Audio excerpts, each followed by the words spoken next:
2 times the sugar, 3 times the caffeine. Give yourself a jolt of energy. Good morning, mushrooms, ladies and gentlemen, boys and girls, brothers, sisters, mothers, misters, and to all my cousins out there around the world, it's time to plug in. Let's get the train chugging, and off to the news. Fauci says COVID-19 would have to be really bad for the US to lock down again.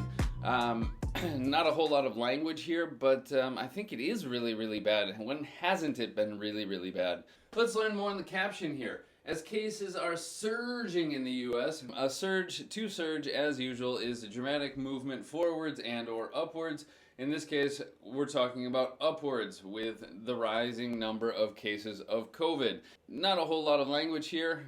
We have the most challenging, nice superlative there. We'll see another interesting superlative down below as well, so stay tuned. Moving on, a lot of meat on the bones today, so gotta let it roll. A lot of easy little ones though, like here, we've got to set a deadline, to set an alarm, to set limits, to set goals, to set a deadline. Something must be done before that. What must be done? It's a deadline to approve a stimulus deal, often followed by an infinitive, to approve. In this case, approve gives your stamp of approval, your thumbs up saying you agree with it and you think it's okay. Don't forget to turn in your homework before that deadline has passed. Moving on. Nice phrasal verb here. Trump campaign aide laughs off the president's incendiary rhetoric. Just like we can brush something off or dismiss something, to laugh it off means that it's absolutely no big deal, or treat it as such. Like, oh, no big deal. The president's just having fun when he said, let's kill them all. He's just goofing around. Basically, with the president, when he makes some sort of incredibly rude comment or offensive comment or dangerous comment, they just laugh it off, brush it aside, dismiss it, saying he's just joking around, he's just having fun. His rhetoric, his language, the words that he uses, the phrases that he uses, the words that he speaks is incendiary, which means that it likes to burn. It's explosive. We have different types of bombs in warfare. Incendiary bombs are the ones that explode and create fires and stuff. So his incendiary rhetoric is creating fires and explosions, and fires are hot, and hot is anger, so it's causing anger. Alright, let's move on. A wonderful use of the present perfect. Sharks have killed 7 people in Australia this year. So that means it's the most deadliest this year. No, it's just the deadliest year for people from sharks since 1934. Yes, have killed present perfect, because this year so far, up until now, from the 1st of January until today, the 20th of October, I guess, but the year is not done yet, so there could be more. Everybody stay safe out there. Moving on to some very disturbing news about the history teacher in France who was beheaded. That's twisted, that's not good. And so to behead somebody means to cut their head off. You think dehead somebody would be more logical, but we say behead. Either way, this teacher's slaying. To slay someone is to kill, to murder someone, and it usually in a very grotesque, disgusting, violent fashion. Or in fairy tales, the knight was always supposed to slay the dragon. And that has spurred protests across France. I love this verb, to spur protest, to spur something, to spur us into action.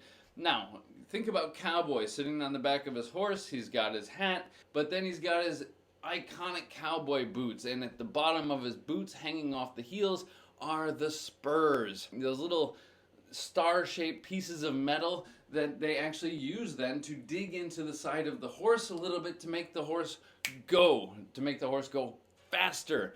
Those are the spurs. And so if you're going to spur something, it's like taking those little star-shaped things off the corner of your cowboy boots, digging them into the horse and making it go. Some of that beautiful, very visual vocabulary that we love here at the show to cause something to happen.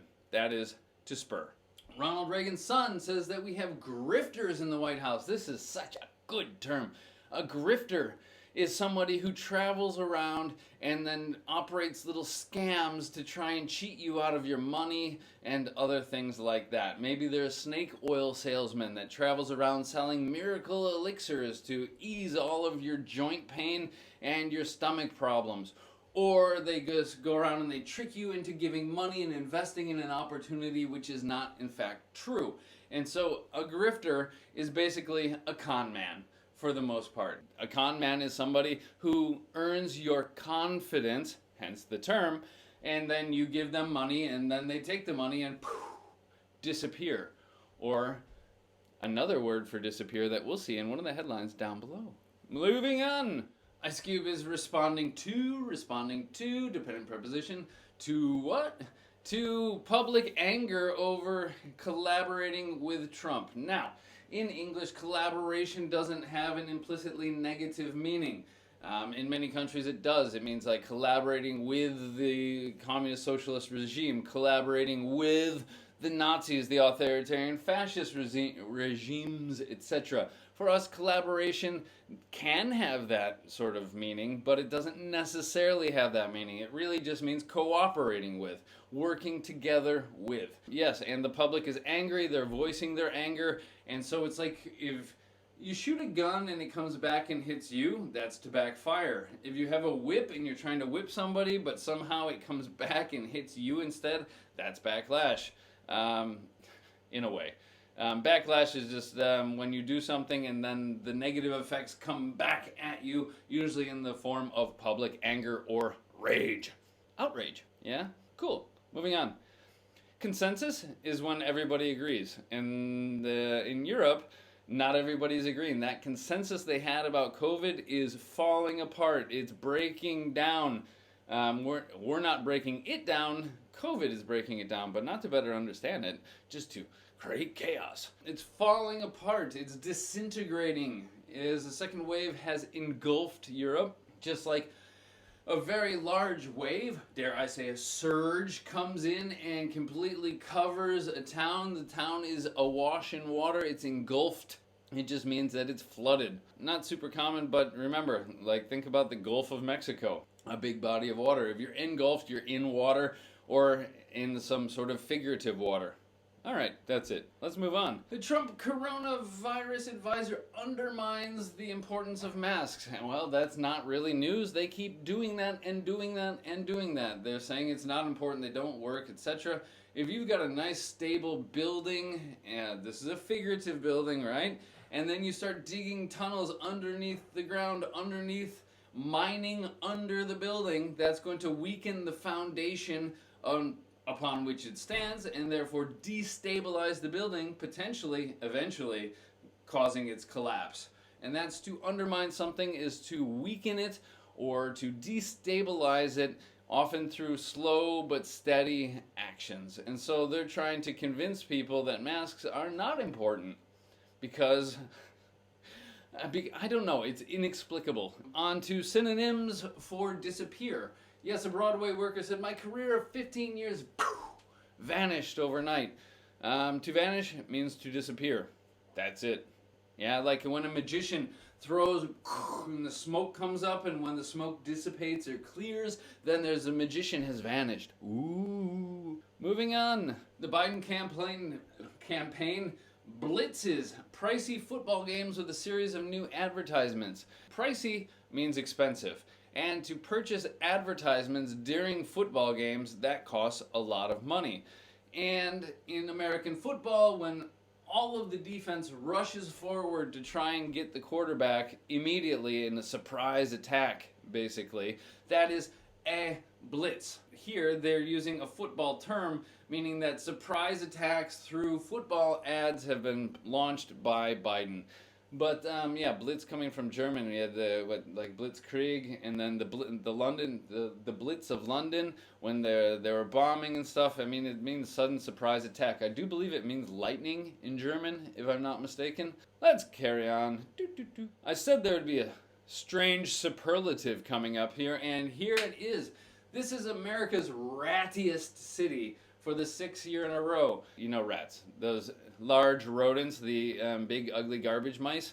Yes, disgusting. Disease vectors and so on. Yeah, gross. If something is ratty, you could use that to apply to, like, maybe the clothes on a homeless guy or somebody who doesn't have enough money, or some of my clothes, because they're coming apart at the seams, there's stains on them, and it's ratty, it's torn, it's dirty, it's old, it's kind of falling apart. Look, Waldo's here to help us with the rest of the news. And so America's rattiest city, in this case, they don't necessarily mean dirty and things, however, it probably is dirty, because where things are dirty and there is garbage, then there are rats, etc. Good boy. All right, the rattiest city. Ta-da! China's Tesla killer was in a slump in March. Its stock is up 1,000% since then. Well, there's yet another investment opportunity that passed me by and I seem to have missed. It was in a slump. If something is in a slump, it's not doing very well, it's not performing very well, it's decreasing. Instead of that slow, steady march upward that we like stocks to take, but then things turned around, it has shot up, it has skyrocketed. That's about it. Or a team that is used to winning or playing well, if they're performing then poorly for a period of time, you can say that they're in a slump. Moving on. Trump's horrifying QAnon dodge. Horrifying. If something is horrifying, it scares the living bejesus out of you. It gives you horror. We got horrified, terrified. Yes, I was terrified. I heard noises around the house last night and I was terrified. Well, terrified is really about fear. Horrified is more like appalled and disgusted and just like shocked. And yes, it is scary, but not like you're laying in your bed shaking from fear, wetting your pants and so on. It's horrifying and disgusting because he dodged a denunciation of QAnon. Thank you for the diamonds, Zdenek. Ooh, 1, 2, 3, and then you decided to give me one more. I do appreciate it. It looks good on my finger, doesn't it? Ooh. Yes, he dodged the question, or dodged this opportunity to denounce QAnon, because this conspiracy theory collective, or whatever you want to call it, is bordering on some dangerous territory, and some reporter called on Trump or asked Trump to denounce this conspiracy, saying, no, it's a bunch of nonsense, etc. But instead of actually saying that, he went like Keanu Reeves and evaded the question, avoided answering, dodged the question. I do it all the time. Where were you last night? Oh, it was a beautiful night, wasn't it? Yeah, the stars were out, and just kind of changed the topic, and before you know it, the person who asked you has forgotten about it. Yeah? Yeah. All right, let's move on. Melania Trump has renewed, or she's making it new again, her focus on, nice dependent preposition, focus on something, her ex-friend with an essay railing against pettiness. If something is petty, it's small-minded, it's not important, it's those little sort of details, as we say, like nitpicking. He's a good person, but you're focusing too much on his one single eyebrow or something like that. You shouldn't be petty and superficial. You should look at the character of the person, what's inside, don't judge the book by the cover and all of that. And so to rail against something, though, is to very vocally criticize it. I feel petty even addressing this issue. So, let's move on. Don't really know what's going on here, but the Supermarket Sweep, it's a new TV show of some sort, hopes to get you swept into the fun. So maybe trying to get you to participate in the show in some sort of way. Much like I'm trying to engage you, and hopefully you get swept into the show as well. And so, if you get swept into something, think about it. If you've got a broom and you're sweeping stuff along, well, that stuff doesn't want to go anywhere. It's just sitting there on the floor, staying with its dirty friends. And if you sweep it up, it gets gathered all together. And so if you get swept into the crowd, or you got swept into the chaos, it means that you got pulled or pushed into it by external forces, not your own volition or your own intention. Yeah? And so to become involved in something, not necessarily against your will, but not by personally trying to be involved in it. Ugh. I'm not especially articulate, but it is Monday morning and I've only had half a cup of coffee, so Cut me some slack. Don't be too mean. Fragile, delicate, like a flower. Either way, here we are. Last headline for today. A jolt of timeliness. A jolt. You're holding a fork and you stick it into the electrical socket, the electrical outlet. You will get shocked. Electricity will course through your body and you'll go, yeah, that's sort of like a jolt of electricity. There's an old energy drink, or like the first ever energy drink ever in the US was called Jolt Cola. And its advertisement was 2 times the sugar, 3 times the caffeine. Give yourself a jolt of energy. And so this is a jolt of timeliness. And that's an interesting noun here.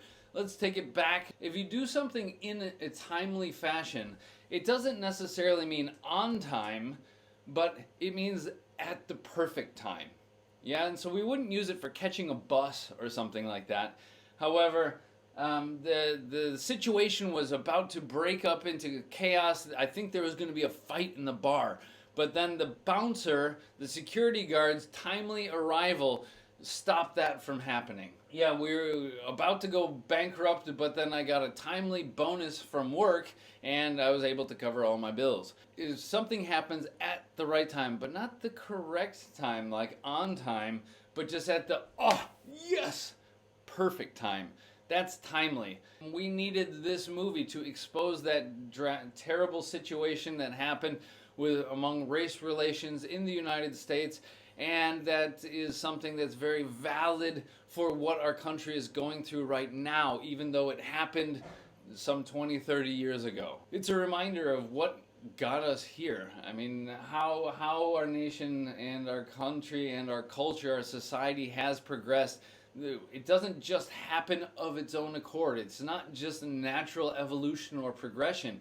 People have suffered and fought to get us to where we are today, and it might seem like we're in a terrible position. However, it's also a stark reminder that it has been worse, and we still can do better. But that's it.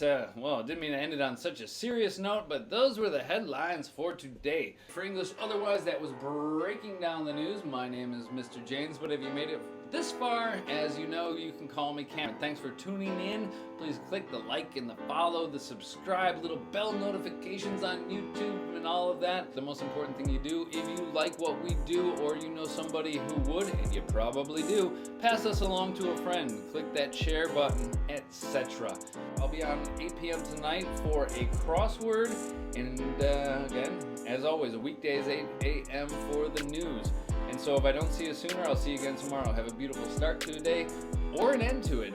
And sweet dreams if you're closing it down. Bye-bye. It's time for breakfast. Woohoo! Yes, stop the stream, you idiot. Let's go.